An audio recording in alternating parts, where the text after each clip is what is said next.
So it's my pleasure today to introduce our panelists, which come from 3 different industries.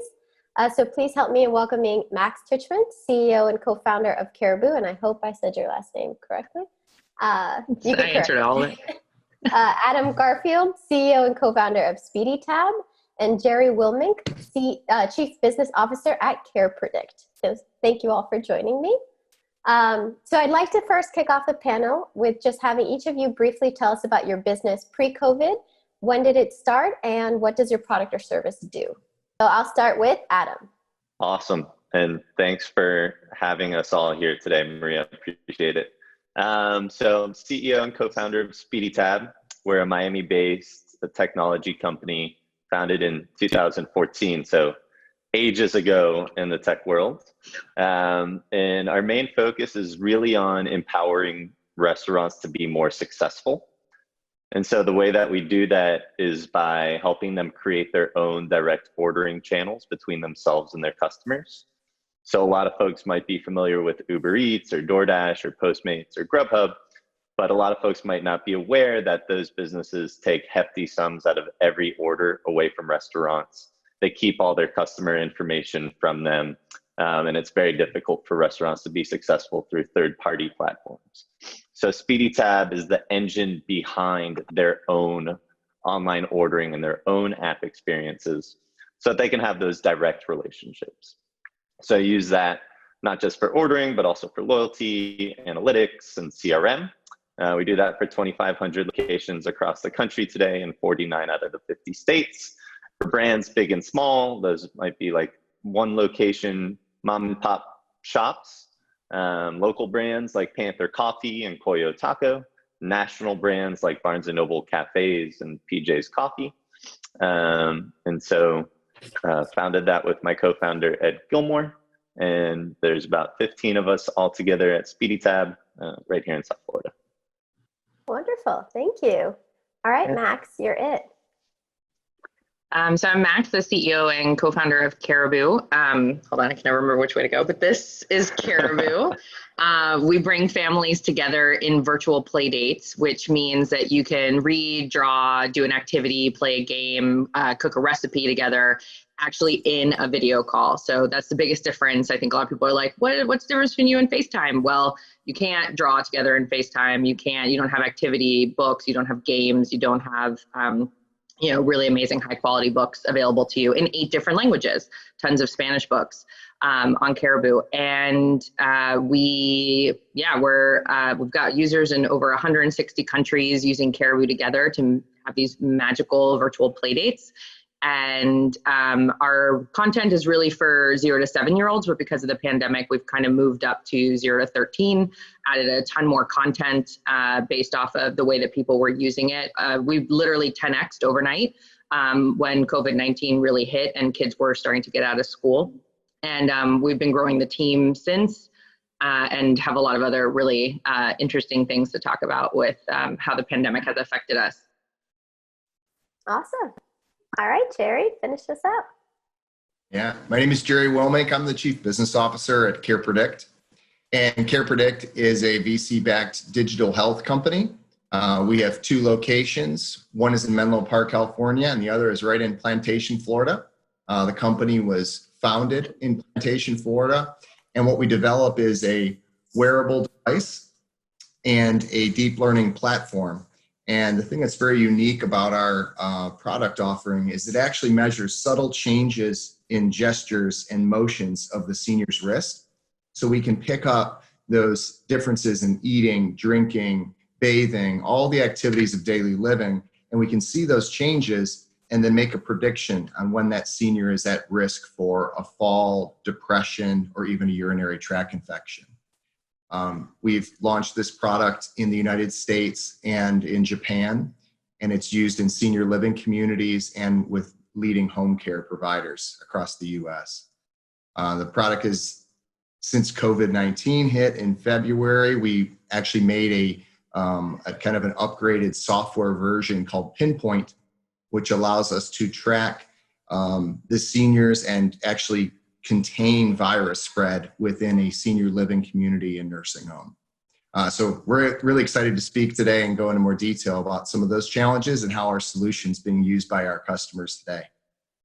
Wonderful. So that kind of cues me up perfectly for our next question in terms of kind of where was your product roadmap when COVID-19 started, and kind of how has it now changed due to the pandemic?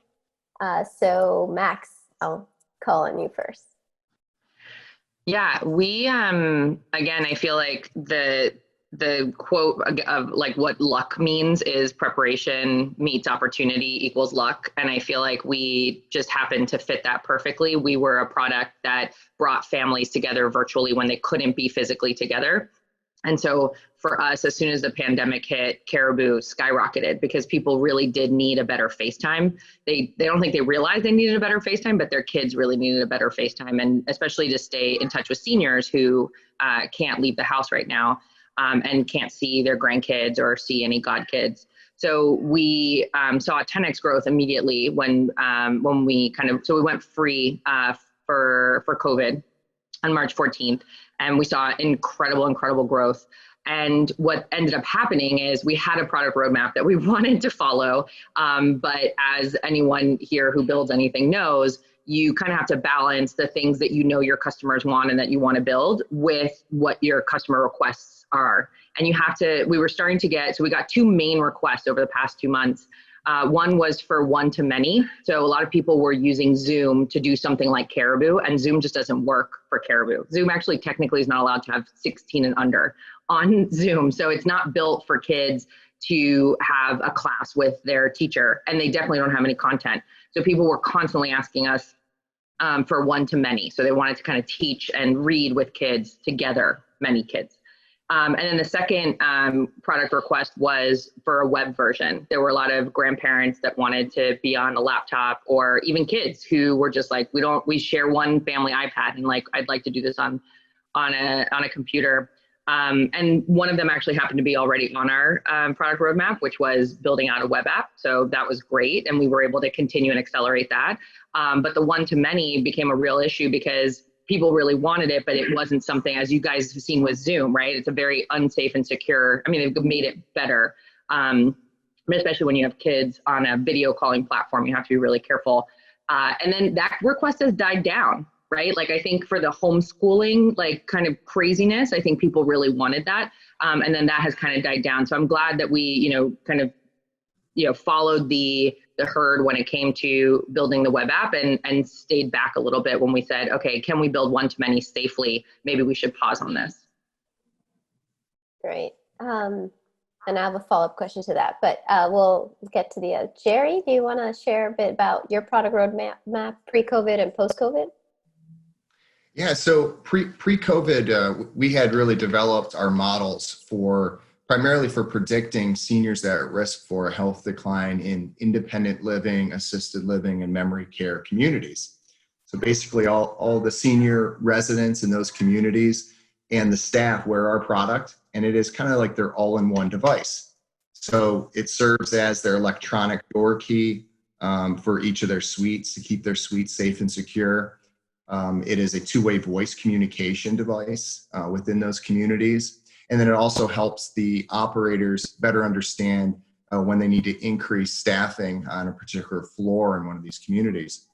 And then we really developed those models, and actually have just submitted a manuscript on the outcomes that we've seen, where we're reducing hospitalizations and falls by 30 to 40% in the communities that use our product, which is really significant, because if a senior does fall or suffer a hospitalization, that really can be the beginning of a downward spiral.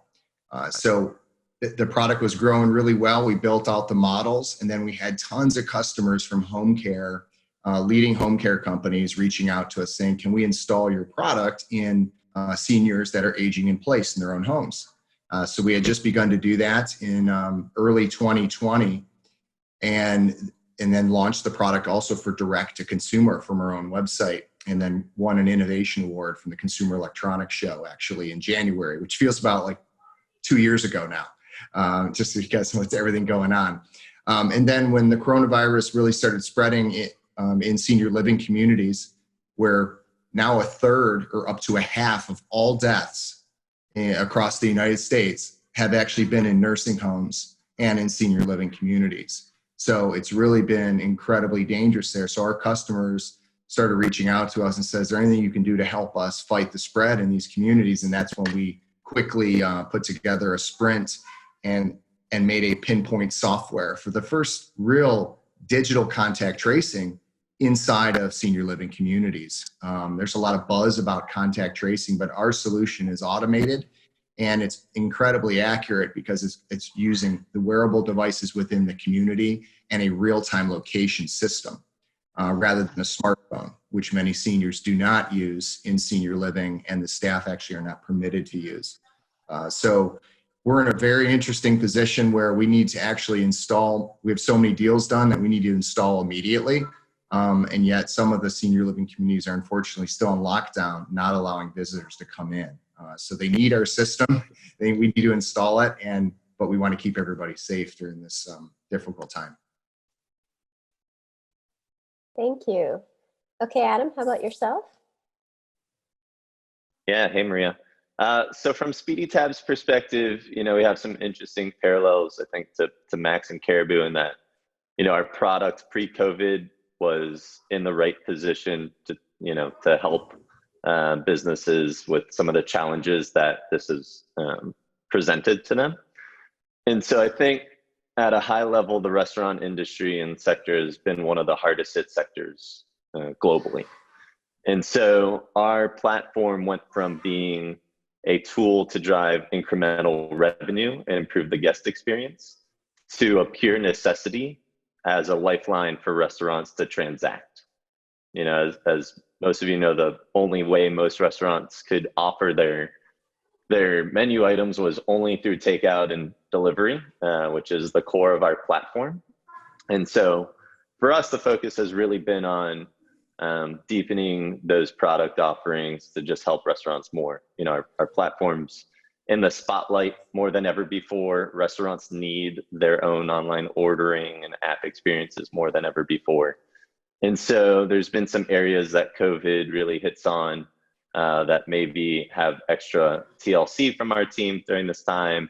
Those are things like curbside pickup to help with letting restaurants know when customers have arrived. Those are things like delivery integration. We have a new partnership with DoorDash that now lets restaurants take delivery orders directly through their own channel and still have them fulfilled by a third-party logistics partner. So that can help them be more profitable without having to worry about some of the logistics and insurance issues. And now that dining rooms are starting to reopen or restaurants are starting to strategize about reopening, there's an examination of the dining room and dine-in experience. And how does a platform like SpeedETab's play into the dine-in experience so that guests can easily scan a QR code to pull up a menu, to place their order, and to pay. And that creates an overall safer environment for both the restaurant staff and the customer. And then wrapping all that together, how do we turn this around, oftentimes within a 24-hour time frame for restaurants who are really looking to implement a solution like this as soon as possible so that they can continue, to sell their products and to survive. So our focus is on really, continuing to provide them a lifeline so that, they can continue to offer best customer experience and keep their staff safe. That's great. So in terms of kind of, a few of you have mentioned that you've seen kind of dramatic increases in growth during this time. So how have you had to kind of deal with these growing pains? Anyone could take that one. I'll free it up. Max, you said 10x growth, so. Yeah, it's also like the video's freezing, so I'm like, is someone going? I can't tell. No, you're good. You're good now. So yeah, with growth, I think as a startup founder, right, when you grow 10x, like you're like, I've been waiting for this. This is amazing. Like my dreams have come true. And then you realize your customer support tickets have 10x'd. And your like tech support issues, like all the tech failures that could possibly happen have 10x. and you have more people giving your opinion, like their opinion about like what books you should have, and what's appropriate and what's not appropriate. And is Barbie a good, kind of book to have on Caribu? So that was fun. And for example, this was really cool. Also your expenses 10x. That was also super fun for us to find out. So we used to have a Twilio bill of $50 a week. I mean, Caribu was used, and it's really cheap. It's like 0.002 cents per video call. So it was like $50 a week. It was totally manageable. And when we decided to go free on March 14th, I had done an analysis of my runway, and I was like, $50 a week, we're going to be fine. Our Twilio bill went to $20,000 a week, right? Because people were making 5 million call minutes a week. It was insane. So I think those are and then last week, Apple servers like went down for 5 minutes. And I just happened to also be on the app when this happened. And I was like, Alvaro, what's going on? He's like, you're my 197th support ticket in the last 5 minutes because of this like 5-minute glitch. So that's the crappy side of 10x growth, is just all the things that you end up kind of also having to deal with. But at the same time, I will always take that side of it. I will always take those problems. They're good problems to have. Growing pains are only growing pains for, they're temporary. And then what you do is you hire the best people, you bring them on board, you try and have as many great hiring systems as you possibly can so that you can do things quickly. We literally, we interviewed a customer support person last Thursday, made the offer Friday. She started yesterday. So, so that's what happens with 10x growth. This is, I say one of the challenges that we faced during this period is the senior living communities, the facilities and also the nursing homes see the value of our product to control the spread in these indoor congregated housing settings. And so we started getting inbound interest from like leading hotels and factories and cruise ships, because they've also have challenges with COVID-19 and the rapid spread in those closed confined spaces. And so we weren't anticipating that, but that is one of the things that we do particularly well, is really accurate contact tracing for indoor settings. So we had a few of these very large companies that wanted 20 to up to 75,000 units, and immediately, and given some of the challenges there, trying to figure out how to scale up, maybe even get other factories online to make products to fulfill those other markets that we hadn't really thought about before COVID-19. That's been a particular interesting, exciting challenge. And we also have to be kind of selective on, making sure we do address the main challenge, which is our vulnerable population, because the seniors are preferentially, not suffering the most cases, but the most severe illness and deaths from this. So we've had to make some decisions in that way as well. Although it's very exciting to have, leading hotel executives and cruise ships that need the product and can value from it. Great. Adam, do you want to add? Go ahead. Yeah, on the SpeedETab side, it's funny, you kicked the call off, Maria, with something on onboarding and the onboarding journey, I think. And user onboarding, yeah. So user onboarding. And so for SpeedETab and restaurants, obviously onboarding timeframe is critical to get up and running on online ordering, and their app experience as soon as possible for these restaurants to survive has been #1 demand. And so on our side, we've been somewhat fortunate to have system integrations. So with a lot of these restaurants' existing systems, and that lets us turn them on really quickly. And so for us, handling tremendous amount of growth, I think one of the beautiful things about being a software company is we're somewhat able to handle that without hiring too many additional resources. And on our product team, they've just done a tremendous job from the outset. Their belief has always been in the 3 S's, scalability, security, and stability. And I think oftentimes, especially in times of crisis, folks tend to forget just about, and you heard Max talk about this with Apple, just the importance that things work. right? So having lots of features and functionalities are great and you're getting lots of customer demand, but none of that matters if your system goes down. And so our focus from day one's always been, how do we create a system that's stable and scalable and secure? And those things have to lay the foundation for your platform in order for you to grow at any time, and are especially in the spotlight when you have 10x growth or tremendous crisis or periods like these. And then just the last thing, I think both Jerry and Max have touched on it, but having an incredible team. I couldn't be more fortunate as a founder to be surrounded by incredible folks. Everyone is working around the clock. I mean, startups are known for long hours and crazy hours. I don't think anyone's ever seen hours like crisis hours. And so just super fortunate to have a team that literally, works 24/7. And it's not just, the founders or the founding team, but it's our onboarding team, our support team, our engineers, everyone around us. So on the topic of teams, there's a few things that I imagine you guys have had to think through given the pandemic. Is like, do you add to your team in terms of, about, how are you thinking about remote team building? Now it seems like a great time to bring on talent, just because, you guys are doing well, and also there's just such great talent on the market right now. So how have you guys had to think through kind of like, how do you grow your team, if you grow your team? Those kind of decisions. Max, you can talk. I keep calling on you first. It's fine. And I'm like, please call on us, because I still can't see who's ready to jump in.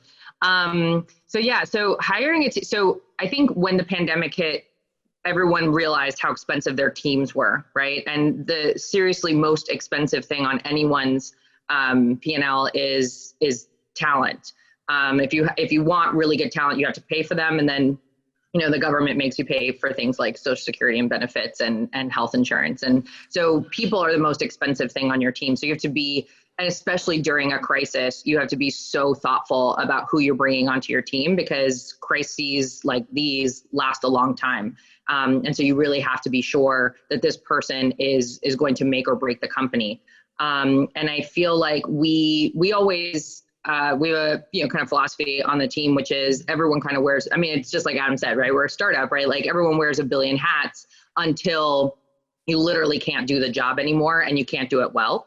And I think that's where customer support, that's why we hired someone in customer support last week, because a lot of us were doing customer support, but then customer support is one of those things where you never call like your credit card and say like, okay, I have this problem. And they're like, well, I have a team meeting in 30 minutes. So I'm going to have to like jump off, right? Like, especially with seniors, because we also work with a lot of grandparents, like they want to spend 2 hours telling you about, why their Wi-Fi router doesn't work, and about their grandkids and where the grandkids live, and like how they were at grandparents' day the other day on a Zoom call, and like Caribu would have been amazing for them, like literally a call it took.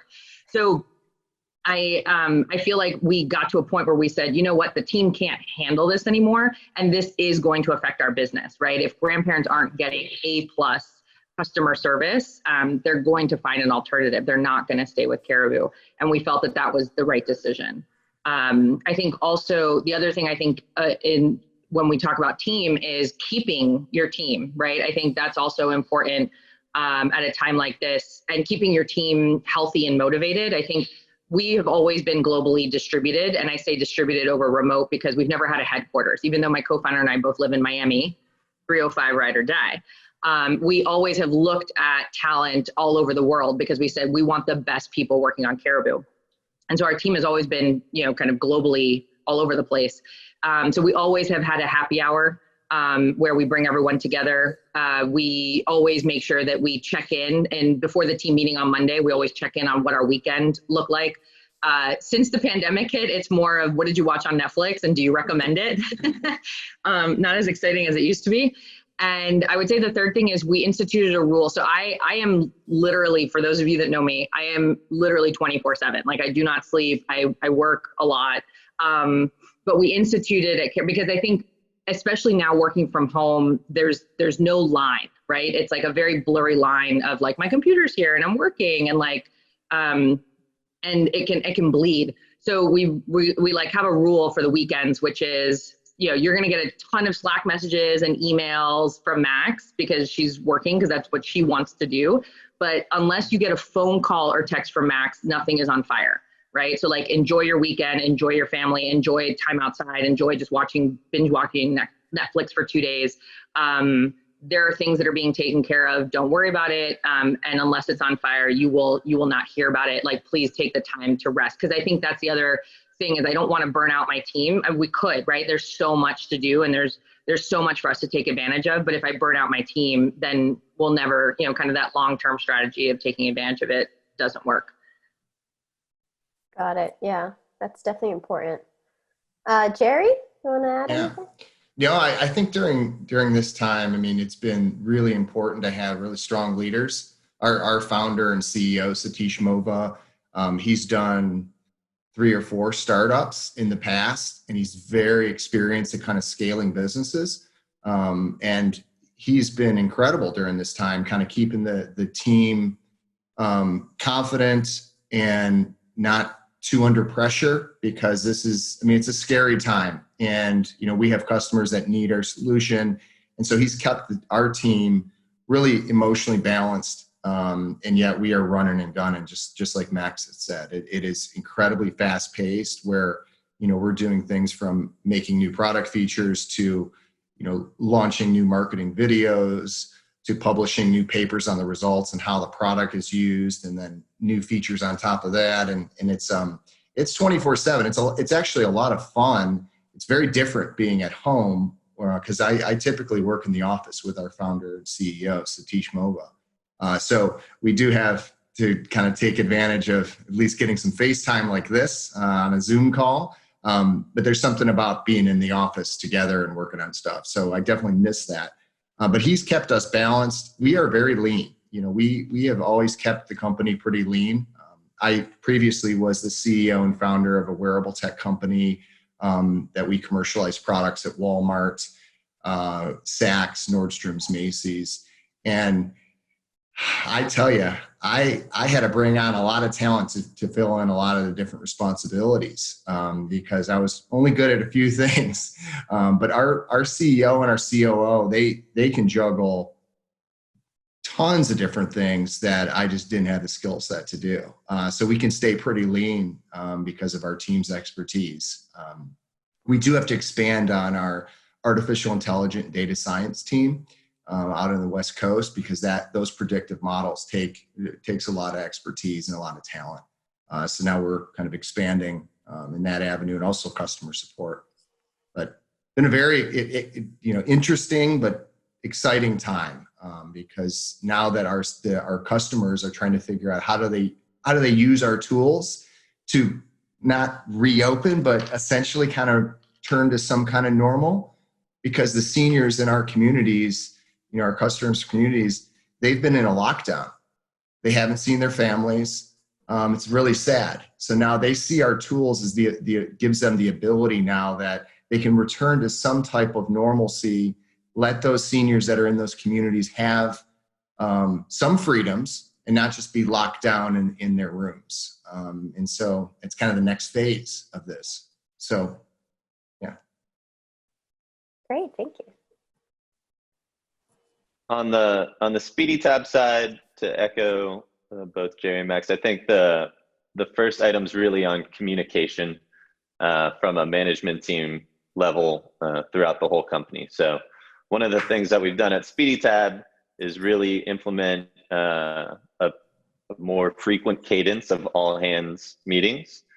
Previously those might be very department focused, where we have a meeting for sales, we have a meeting for onboarding, we have a meeting for support, we have a meeting for marketing. But now we really have weekly all hands meetings where we have everyone together on one Slack call, not Zoom call, but we have everyone together on one Slack call, and those folks, that way everyone gets insight into cross-departmental problems that folks are running into, or new initiatives, and team feedback. And the more that everyone's together and has a better understanding of how the business is doing as a whole, I think the more excited everyone is. I think, obviously at a growth time for a company like SpeedETab, these are exciting calls to have, right? Where we can be able to communicate just how much growth we're having week over week or month over month, new products that we're rolling out. But it's also an opportunity for us to set goals as a company. And, there's been a lot of talk about keeping employees balanced and motivated. And for us, it's about setting goals and bonus structures and ways throughout, these hectic, crazy times that you can keep morale high, keep folks incentivized, keep the big picture in mind. So I think communication's key to that. Team is key to that. Have I mentioned I love my team? I love my team. And then the last part, I think on hiring, I think is just very strategic.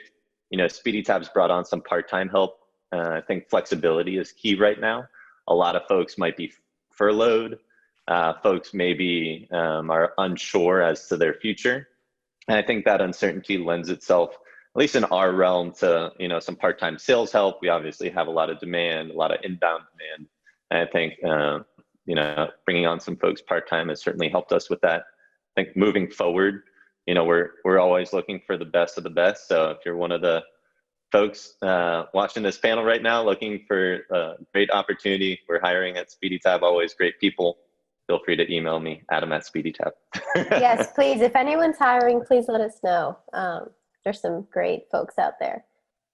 So kind of switching gears towards, the relationship with your investors, if you have investors, and fundraising.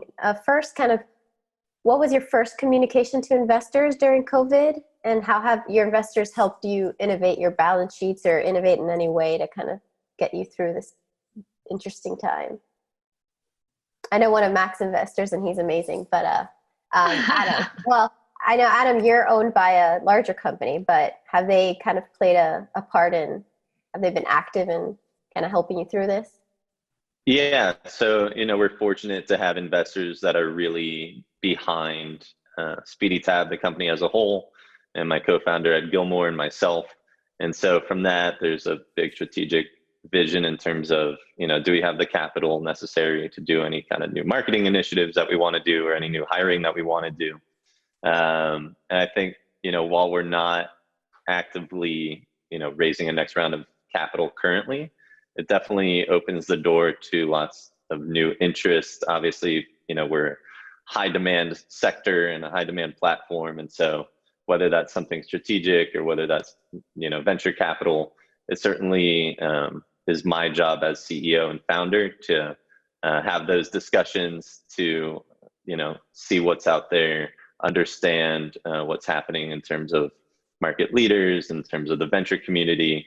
And so for us, it's definitely, we want to, open as many doors as possible and have those conversations and understand, now that we're in this realm of hyper growth, just some of the opportunities that are, presented to us. Jerry, do you want to? Yeah, our venture backers have actually helped us significantly, during this period in terms of introducing kind of new customers, figuring out how to stay lean and yet grow and expand on this new offering specifically for the coronavirus. They've been incredibly helpful at we have not let a single person go, and now we're looking to expand even further. So that's very unusual during this time, where you see the unemployment numbers going through the roof. And so we're fortunate for that, and we're really grateful that our team worked so quickly to create this new product, which our backers, Secocia Ventures and Los Altos Ventures, have been incredible. So they've done this several times too. So I get to learn quite a bit on how to create a reasonable business model and projections. So as we've met with Series B investors, both corporate venture groups and traditional VCs on the West Coast, we're in a pretty good position now to move forward with that raise. So yeah, they've been very helpful.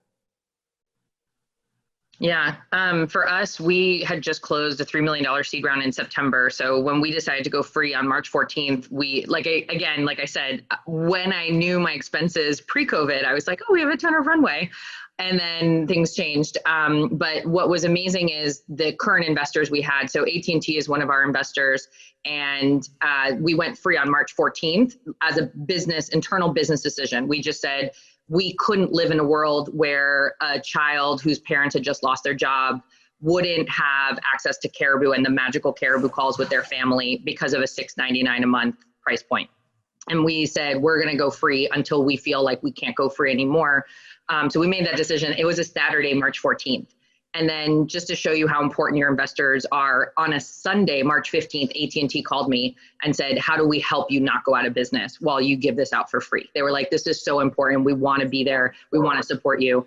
And they made a $500,000 contribution to Caribu, not equity, like no investment, like literally just gave us $500,000 so that we could keep the company running and make sure that we could, like give Caribu away to families for 2 months. So if anyone on the call is an AT&T customer, send them a note, say thank you, because that was heroic. They actually gave a ton of money to a lot of ed tech platforms to make sure that kids were learning during COVID. And I'm really impressed by that. And then the second thing that happened is, we were growing so fast. We have first mover advantage in the space, right? No one else is doing what we're doing.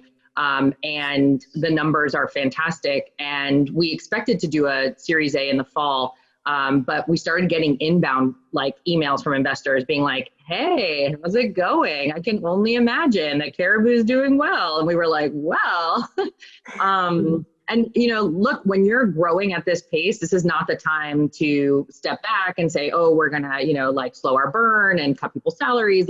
This is the time to raise the money, hire as fast as you can, spend the money on marketing, get your product out there. The way I see it is we have a captive audience for the next 18 months, right? We have, until we find herd immunity or a vaccine, people are going to have to be indoors a lot more for the next 18 months, and they're going to need a product like Caribu. So we want to make sure that the product is always stable, that there's excellent customer support, that there's always great quality content, that people really know about it. One of the things I've been most impressed by in the 10X growth is most of it was word of mouth and referral.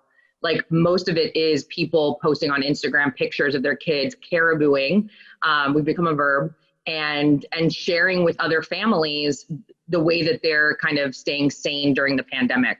And that to me is what growth should look like, right? When people are talking about your product and sharing it with others, and you can grow organically like that. So for us, it made sense to raise now, but at the same, raising is always a crazy experience, and I feel like it's going to be even more crazy experience during a pandemic like this. And Jerry even said, right, there's investors are, I would say 50% of investors are like, don't talk to us, we're not investing, and then 50% of investors are like, we have capital to deploy, come talk to us.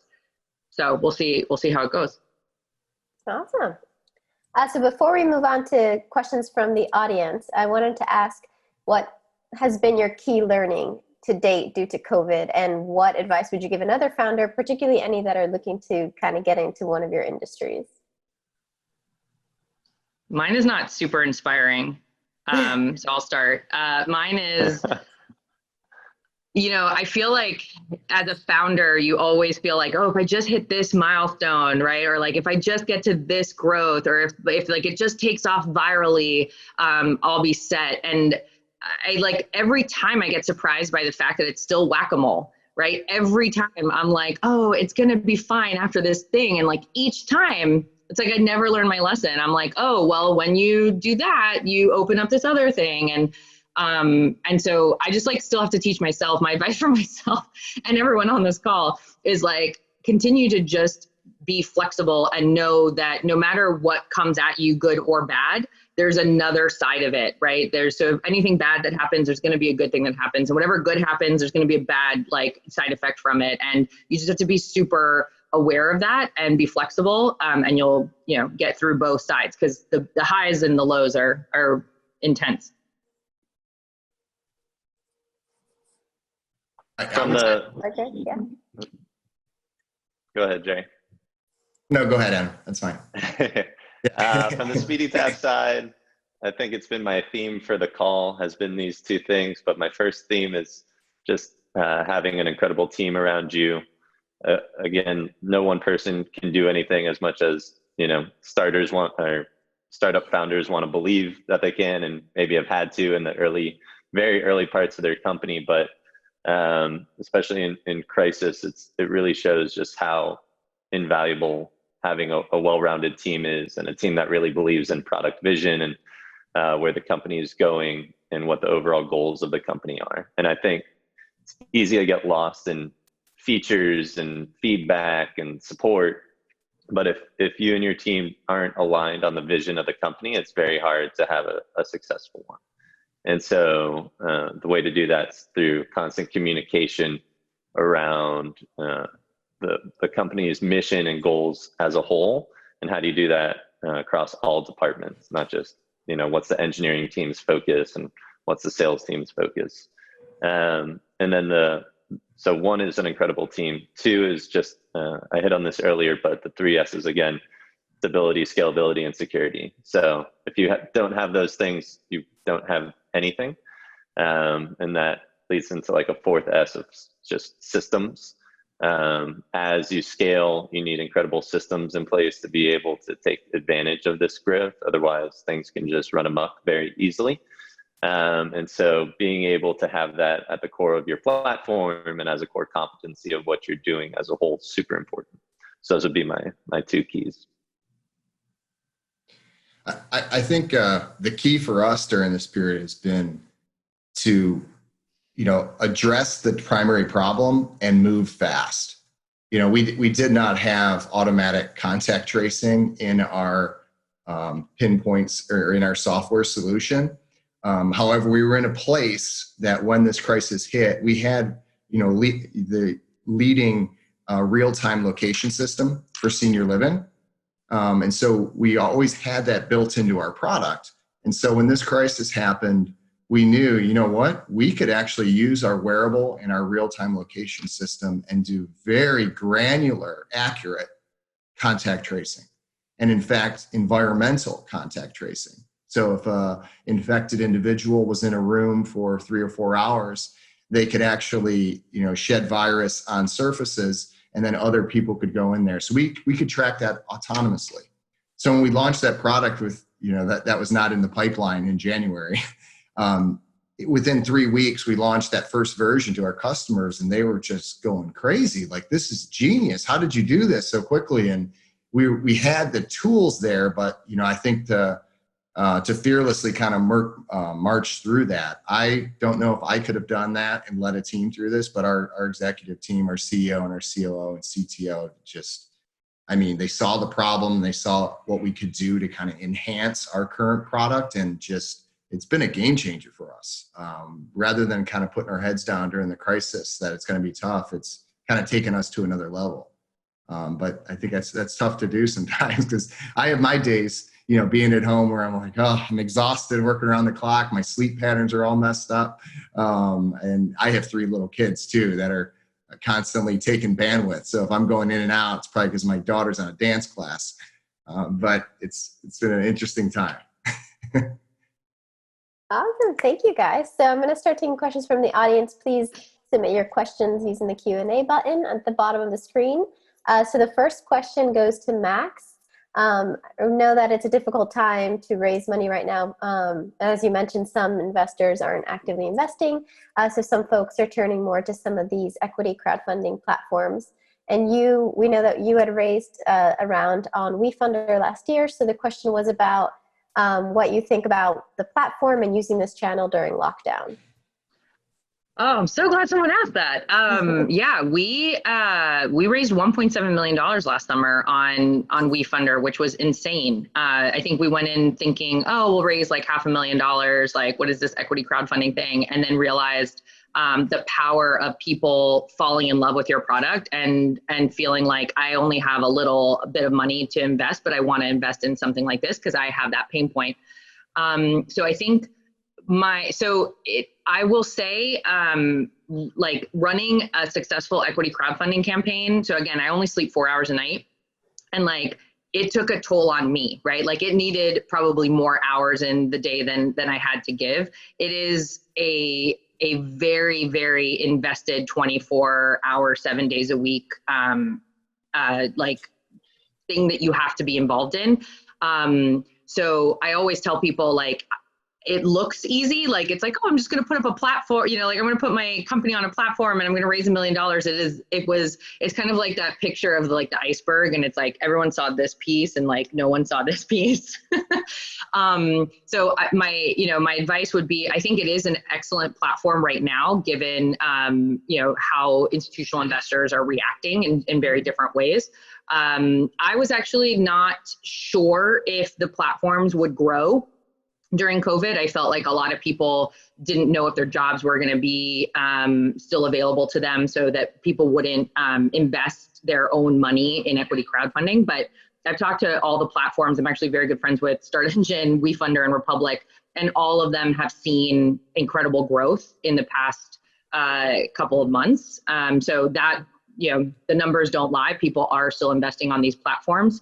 The second woman to raise over $1 million is Christine on Everyday on WeFunder, which was awesome. And the second Latina, because I'm the first Latina, the second Latina to raise $1 million on Republic just happened. So, especially, and I will say my headline for last year was I raised $1.7 million without getting sexually harassed. So as a woman, as a person of color, equity crowdfunding is a real amazing option. Not that you can go out and get physically sexually harassed right now during COVID, so that's also a positive. But equity crowdfunding allows you to meet with people that are just everyday people, right? And like interact with everyday people, get everyday people to fall in love with your product and want to invest in it and want to be an evangelist. Like, we have so many people out there talking about Caribu just because they became investors. So I would say, yes, definitely look into equity crowdfunding. I'm happy to make introductions if you need them, whoever's asking the question. But two, realize that if you're trying to hold your business together right now, equity crowdfunding may not be the way to go, because it is a very time intensive. And I mean, you are literally marketing your campaign. It's just as hard as regular institutional fundraising. It just looks different. So yes, do it, but it's going to be hard. Thank you. Yeah. What we've at CarePredict, when the company was founded in 2013, initially we've gone through our seed and Series A financing rounds, and our investors are there. I mean, you're basically married to your investors, and they've provided so much value to us in regards to introductions to new customers, introductions to new investor bases, and we've raised 18 million to date, and now we're raising another large round and looking very strategically at kind of corporate venture partners that can have that added expertise to help us scale in maybe different verticals that we weren't looking at initially. Secocia Ventures, Los Olos Ventures, Startup Health Ventures, they've all been just absolutely instrumental for us to grow. Because I think that's the piece that's sometimes missing, is it's not just money. They can make things happen that with their social capital and political capital that we may not be able to make happen ourselves. And so that's been really, really critical. So as we move on to this next phase of growth, we're really looking for those kind of strategic partners to help us scale even further. And in particular in the international markets like Japan that we're growing in. Great, thanks. So actually, Adam, did you want to add something? No, I was just going to echo some of what Jerry said. At SpeedETab, altogether, we've raised a little under 4 million. And I think the most value that's come out of that hasn't been the capital itself. It's been really the strategic partnerships for us. Whether that's bringing in folks like Apple or Visa or MasterCard, it's really about how does a smaller startup have access to some of the larger Fortune 100 companies and some of the great, department leads at those companies that they might not have access to at other times. And that's what, having a great investor base has let us do. Awesome. So the next question is actually coming from Bill Edward, and it's for Jerry. He says, sounds like the right place, the right time for CarePredict. Could you tell us a little bit more about the company, how the company will scale up quickly? Is the product manufactured in the States with USA technology, or do you use international suppliers? Great questions. So when the company was started in 2013, the product was made entirely in-house in Florida. So it's actually designed and manufactured in Florida. as we've scaled since 2015, 2016, and even we kept it in-house. And then over the past year or so, we started manufacturing abroad and actually in Asia. So we started manufacturing there last year and got all the lines set up because we needed to get the volumes even higher, which we just literally couldn't make the products fast enough in our office in Plantation. But yes, so now we manufacture in Asia. And the first part of that question, I missed that. How will it scale up? How will the company scale up quickly? Yeah, that's a good question. So right now we are like Peloton. We make the whole thing. You know, we make the hardware, the software, the predictive analytic platform, the visualization software. So it's incredible. You know, we keep our the number of employees very, very lean. However, we have a lot of consultants and other providers of services that can help us on some of the more traditional software development side. Some of the investors that we're talking to now may be able to assist in manufacturing to get those costs down, base materials on our next version of the wearable, next versions of the beacons and things. So we're exploring even other factories as well. That way we have multiple lines to produce product quickly. Thank you. So the next question's for Adam. A lot of companies, and it's from Juno, a lot of companies are doing similar solutions now for the food business. How do you see the market with so many competitors? Yeah, good question. I think, you know, our segment of the market's definitely in its spotlight right now, and naturally there's going to be a lot of folks that are going to build products and tools to that. And it just reminds me of a sales call actually that I was on yesterday where someone was referencing that, and I asked them, you know, what kind of phone they used, and they said they used an iPhone. And so my illusion there is that lots of people can make phones. You can have a flip phone that makes phone calls. You can have all kinds of different cell phones, but you know, iPhone's the leader in the market for a reason. And it's the leader in the market because it offers the best user experience. It offers the best applications. It offers the best tools. It offers the best UI. And so, you know, I always use that as a great example for what we do. Anyone can easily say they make apps or they make online ordering. That's great, but how well does it work? Does it integrate with my systems? Is it easy to use? Are our guests going to understand how to do it? And so for us, it's really just focusing on building the best product possible. And the better product you build, the better referrals and word of mouth your customers are going to give. The more users and customers are going to understand that. And so that's going to help drive your sales, going to help drive your referrals and reduce churn. And so, you know, for us, it's really pouring, you know, our hearts and souls into product. And so our team's done a great job of that. Thank you. So a question from Rosa. In terms of going kind of back to something we mentioned earlier about user onboarding in this new times, which is a large challenge. So kind of how do you guys approach user onboarding? How have you improved it? Yeah, I think I'll speak from SpeedETab's side. You know, I think from a startup perspective, the end all be all is self-service onboarding, right? I think that's like the holy grail of every startup is you want to have as streamlined of an onboarding and sign up process as possible. And if folks need help along that way, terrific. We have a support team that's there to help them. If not, go to town. So SpeedETab isn't quite there yet, but I think that's the company vision is how do we get to a self-service and sign up model where folks can do this entirely on their own. Right now, they still have a little hand holding from our team, but on our side, again, going back to integrations, at least in our industry, plays such a critical role. And what that allows us to do is eliminate so many extraneous steps from the process. Things like having to manually create a menu or set up a new banking system and things like that that restaurants often have to do with third parties. Because we have these direct integrations, it lets us skip so many of those steps. And in the restaurant industry, probably unlike a lot of others, you have folks that maybe are new to the workforce, folks that are younger in the workforce, folks that are there as a temporary job. And so for those folks to have to learn a whole new separate system is really difficult. And so that those integrations also just help our system magically work as part of that onboarding process, where they're not setting up new iPads or tablets or anything like that. So integrations from an onboarding perspective for us has definitely been key.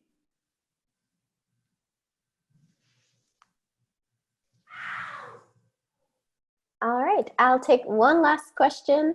So this was from somebody anonymously. What about Miami has helped you as a startup, and what could change or improve? I'll kick that off. Our company was founded here in Plantation, Florida, and actually some of our largest investors were out of the Miami area. And Secocia Ventures and Sankit, who runs that group, has been instrumental in making this very strong connections for us. So that's been a very big piece for us, and kind of taking the company from the early stages to more in the growth phase now.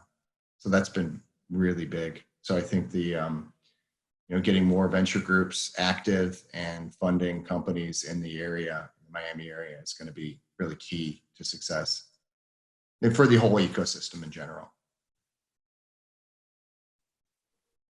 Yeah. I mean, why wouldn't you want to start and build and grow your company in Miami? Like, it's, I remember back, so Adam, had talked about being an OG in the startup space in Miami, and it wasn't so pretty back in the day, right? A lot of companies who tried to start here realized that a lot of San Francisco investors would say, well, if you're not moving to San Francisco, I'm not investing in you. And I think that conversation has drastically changed. And I think a lot of us have shown that you can build amazing, great companies in Miami. You can find great talent here.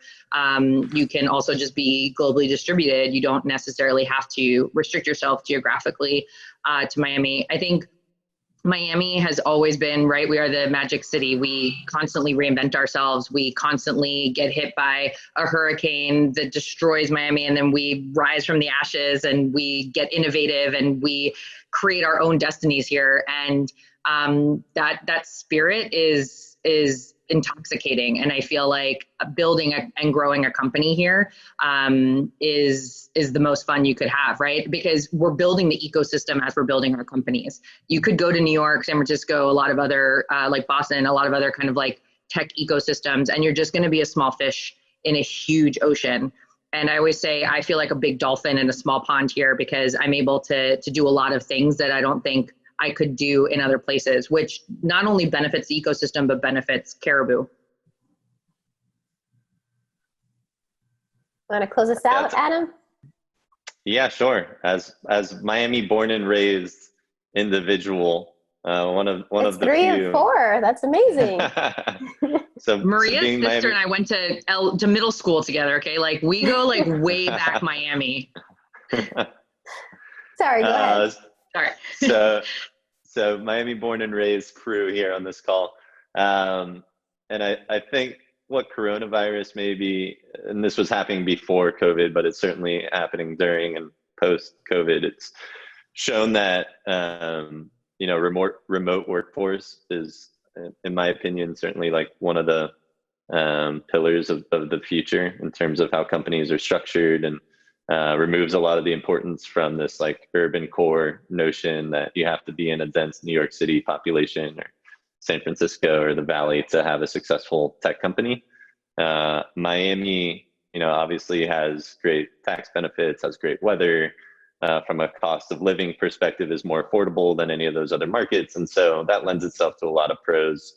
I think now in this world where, you think about like a New York, for instance, with public transportation and density and how that's affected them from a health perspective, I think Miami is actually going to see an increase in terms of folks looking to move to warmer climates, folks that are looking to have more of a sprawl kind of environment. And from a startup perspective, allows you some more flexibility. I think it comes down to what do you want to see when you look out the window, and who can you surround yourself with in the local area, and nothing beats Miami for that. So 305 forever. What do you want access to during a quarantine? That helps. All right. Thank you, guys. This is amazing. Thank you all for joining us and for all the great questions. And we hope to see you at some of our future events coming up.